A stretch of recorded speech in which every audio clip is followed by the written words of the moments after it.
Vous n'avez pas la responsabilité de répondre aux attentes que les autres ont de vous. Je n'ai pas la responsabilité d'être ce qu'ils espèrent que je sois. C'est une erreur de leur part, pas une faille en moi. Richard Phillips Feynman. Avez-vous déjà réfléchi à la quantité de décisions que nous prenons tout au long de notre vie, fondées sur la peur de ce que les autres penseront? Combien de fois avez-vous renoncé à faire quelque chose que vous vouliez réellement par crainte d'être jugé, critiqué, voire détesté? Et qu'advient-il lorsque vous vous libérez de ces chaînes et commencez à vivre pour vous-même au lieu de vivre pour les autres? Combien de fois vous êtes-vous pris à penser « je devrais faire autre chose, mais… et si je suis jugé? Et si je ne suis pas accepté ?»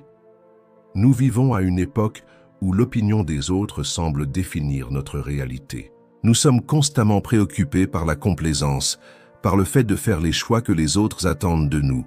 Et au fil de cela, nous commençons à perdre une chose essentielle, nous-mêmes. Ce vide que nous ressentons est souvent un reflet direct de cette déconnexion avec notre essence, une conséquence de vivre davantage pour les autres que pour nous-mêmes.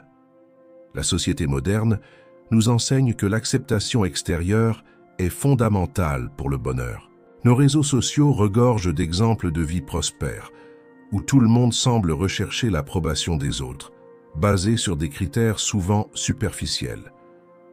Mais en agissant ainsi, nous créons une prison invisible autour de nous, une prison où nous nous sentons obligés d'être ce que les autres attendent, au lieu d'être ce que nous sommes réellement. Le philosophe Blaise Pascal affirmait que le problème de l'infortune humaine ne réside pas dans l'absence de choses, mais dans notre incapacité à rester silencieux, à être avec nous-mêmes, sans fuir la vérité qui sommeille en nous. Nous sommes tellement occupés à rechercher l'approbation et la distraction que nous oublions combien il est difficile, mais nécessaire, d'affronter le vide en nous. Ce vide, loin d'être une faille, est l'espace où notre véritable liberté commence à naître. Carl Jung, avec sa théorie de la personnalité, a précisément abordé cette question. Nous vivons souvent comme des versions de nous-mêmes façonnées par les attentes externes. Notre persona est le masque que nous utilisons pour être acceptés, mais plus nous nous y attachons, plus nous nous éloignons de notre véritable essence. Le vide s'agrandit à mesure que nous vivons une vie qui n'est pas la nôtre, une vie modelée pour plaire aux autres, plutôt que d'être fidèles à ce que nous sommes réellement. Mais qu'est-ce qu'il faut pour affronter ce vide? Et comment pouvons-nous nous libérer de cette quête incessante d'acceptation, de cette obsession de plaire? La réponse ne réside pas dans de nouvelles conquêtes extérieures, mais dans le courage d'être détesté. Le courage de vivre pour nous-mêmes, même si cela signifie être incompris, rejeté ou même détesté. Vivre pour plaire aux autres, c'est vivre un mensonge. Et c'est pourquoi beaucoup d'entre nous portent le poids de l'insatisfaction, de la frustration. Car, au fond, nous savons que nous sommes éloignés de notre véritable identité.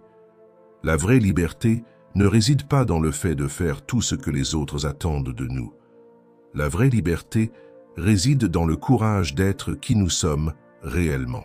Cela ne signifie pas ignorer les autres ou vivre d'une manière égoïste, mais comprendre que notre essence, notre vérité, doit venir avant toute approbation extérieure. Dans cette vidéo, nous allons explorer ce que signifie en réalité avoir le courage d'être détesté. Nous allons réfléchir à la raison pour laquelle nous vivons si souvent au service des attentes des autres et comment nous pouvons enfin commencer à vivre pour nous-mêmes sans crainte du jugement des autres. La liberté commence lorsque nous cessons de vivre pour les autres et que nous commençons à vivre pour nous. Lorsque nous nous éloignons de notre véritable essence, lorsque nous vivons constamment en essayant de plaire aux autres, c'est comme si nous portions un masque chaque jour. Nous ne sommes pas nous-mêmes, mais ce que les gens attendent de nous. Cette persona, comme l'a nommé Carl Jung, est le reflet de ce que les autres veulent voir en nous, pas de notre vérité intérieure. La persona peut être utile dans les situations sociales, mais lorsqu'on vit exclusivement pour elle, le vide commence à émerger. Le masque, au lieu de nous aider à naviguer dans les interactions sociales, nous emprisonne, nous éloignant de notre véritable liberté. La recherche incessante d'acceptation extérieure et la pression de répondre aux attentes peuvent être épuisantes. Nous ressentons le besoin d'être toujours bien, d'être admirés, de plaire, mais en le faisant, nous devenons prisonniers de cette quête constante.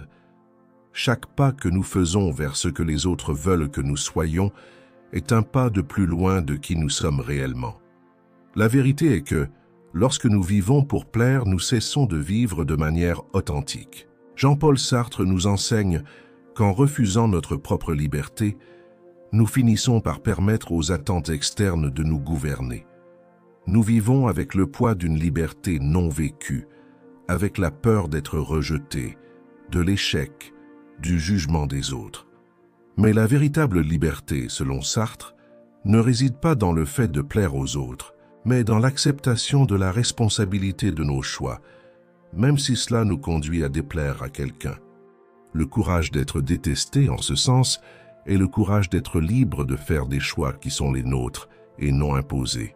La pression pour plaire n'est pas seulement sociale, elle est aussi culturelle. Nous sommes constamment bombardés par des normes qui nous disent comment nous devons être, comment nous devons nous habiller, ce que nous devons penser, ce que nous devons faire pour réussir et être acceptés.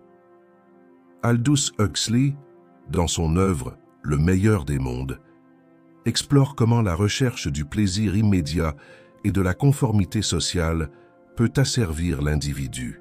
Le plaisir, dans ce contexte, n'est pas un choix de liberté, mais une forme de distraction qui nous éloigne de la véritable liberté d'être qui nous sommes, sans masque.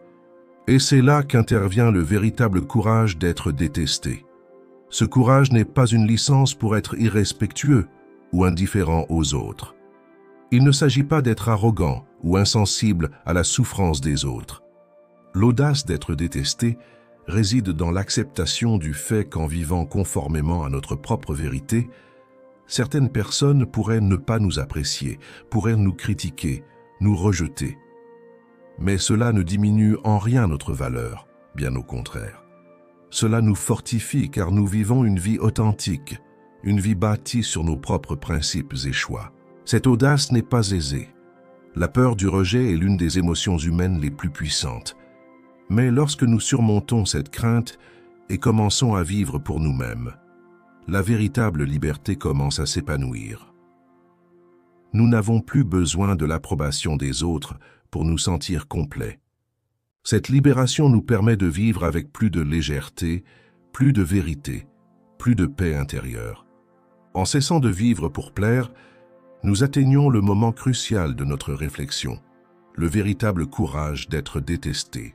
Lorsque nous commençons à vivre pour nous-mêmes, sans craindre de plaire aux autres, une vérité essentielle commence à se révéler. La liberté ne réside pas dans le fait de faire ce que les autres attendent de nous, mais dans le fait d'être qui nous sommes, même si cela signifie déplaire ou même être mal interprété. Toutefois, contrairement à ce que beaucoup pensent, cette liberté n'est pas une licence pour être égoïste ou indifférent aux autres. C'est la liberté de vivre avec authenticité, sans les entraves de la quête de la satisfaction universelle. La société moderne nous a appris que nous avons besoin d'approbation pour être valables. Nous sommes conditionnés à croire que notre bonheur dépend d'être reconnu et accepté. Mais la vérité est que, lorsque nous vivons pour plaire aux autres, nous oublions notre propre vérité. Cela crée un vide que rien ne pourra combler, car ce vide ne provient pas d'un manque extérieur, mais d'une déconnexion avec ce qui compte vraiment, notre essence. Le vide que vous ressentez n'est pas quelque chose à corriger ou à combler avec plus de réussites externes. C'est un espace d'autodécouverte. Ce vide est le signe que vous devez cesser de chercher la validation à l'extérieur et commencer à rechercher la véritable liberté en vous-même. C'est un appel à regarder à l'intérieur et à reconnaître que la seule personne dont vous avez besoin de l'approbation est vous-même. Lorsque nous le faisons, le vide commence à se transformer en quelque chose de positif. Il devient l'espace où nous pouvons grandir, nous réinventer et vivre de manière authentique. Le philosophe Sartre nous enseigne que nous sommes libres de créer notre propre essence, mais cette liberté s'accompagne d'un prix, la responsabilité de nos choix. Souvent, nous préférons cacher notre liberté par peur du jugement, par peur d'être rejetés. La société nous dit que nous avons besoin de sécurité, de stabilité, d'acceptation. Mais la véritable sécurité provient d'être fidèles à nous-mêmes, de ne pas nous laisser modeler par les attentes des autres. La liberté ne réside pas dans le fait de plaire, mais dans le fait d'être qui vous êtes, sans avoir besoin de la permission de quiconque. Imaginez le poids qui s'enlève lorsque vous acceptez de ne plus avoir à plaire. Lorsque vous comprenez que la fidélité à soi-même est plus importante que de correspondre aux attentes des autres, vous trouvez une paix intérieure incomparable. La pression de l'approbation extérieure commence à s'estomper, car la véritable liberté ne vient pas de l'extérieur, elle vient de l'intérieur, lorsque vous vous autorisez à être authentiquement vous-même. Cette phase est la plus éprouvante, car la société du burn-out dans laquelle nous vivons, comme le souligne judicieusement Byung-Chul Han, ne nous permet pas de nous arrêter. Nous sommes en perpétuel mouvement, toujours désireux d'en obtenir davantage, constamment en quête de reconnaissance et de validation. La pression est incessante, et nous vivons comme si nous étions engagés dans une course sans fin. Pourtant, en nous arrêtant, en étant simplement, en acceptant que le vide est une invitation et non un problème, nous trouvons une paix qui ne dépend pas de ce que nous faisons, mais de ce que nous sommes. Et accepter le rejet, être capable de vivre sans la peur d'être détesté ou incompris, est une étape fondamentale pour être véritablement libre. Il ne s'agit pas d'être indifférent aux critiques ou aux sentiments des autres, mais de comprendre que ce que les autres pensent de nous ne définit pas qui nous sommes. Lorsque nous acceptons cela, le poids des attentes extérieures commence à s'estomper et nous commençons, à la place, à vivre avec plus d'authenticité et de légèreté. Le véritable bonheur ne réside pas dans la conformité aux attentes des autres, mais dans l'acceptation de ce que nous sommes, avec toutes nos faiblesses, nos imperfections et nos qualités. Le véritable bonheur provient de la liberté d'être soi-même, sans avoir besoin d'être approuvé, sans la crainte du jugement. La grande question est donc, que vous êtes-vous préparé à laisser partir? Que pouvez-vous cesser de rechercher à l'extérieur de vous-même pour commencer à chercher à l'intérieur? Le vide que nous ressentons n'est pas une absence de quelque chose, mais une invitation à le combler avec notre propre essence. Il est le terrain fertile où nous pouvons enfin vivre de manière authentique. La seule chose dont vous avez réellement besoin pour vivre en paix avec vous-même est le courage d'être qui vous êtes vraiment, sans vous soucier de ce que les autres pensent. Si ce contenu vous a été utile, pensez à vous abonner à notre chaîne et à aimer cette vidéo. Merci et à bientôt.